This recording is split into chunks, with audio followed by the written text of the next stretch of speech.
Riaz, his wife and 5 children are Christians from Lahore, Pakistan. He and his wife are brick kiln workers, labouring for long, exhausting hours, making clay into bricks. We wake up at 3 a.m., go out to the field to make the mud mixture and start making the bricks.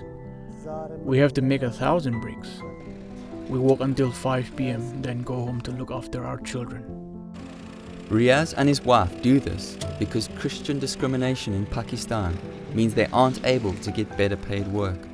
At the brick kiln, workers are paid around £4.50 per day, which is barely enough to afford food for the family.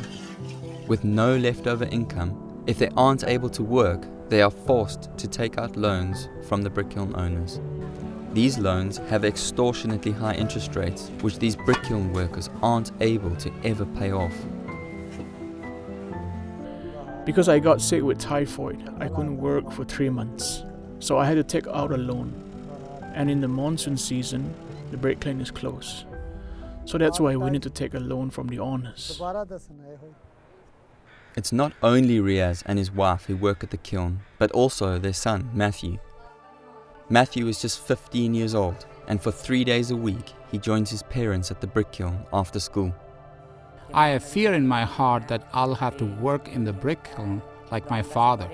I'm grateful to my parents because they're working so that we can study.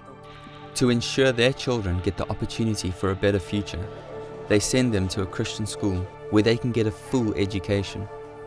To send them, however, they must pay school fees.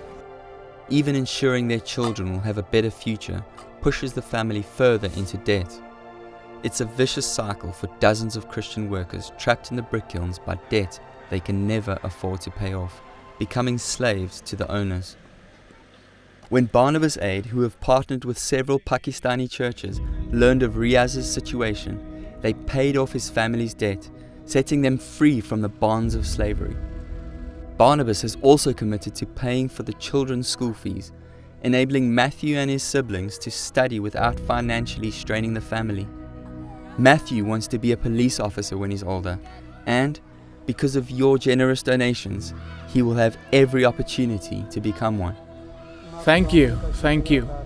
I praise the Lord for us, because He brought Barnabas here, and Barnabas cleared our debt.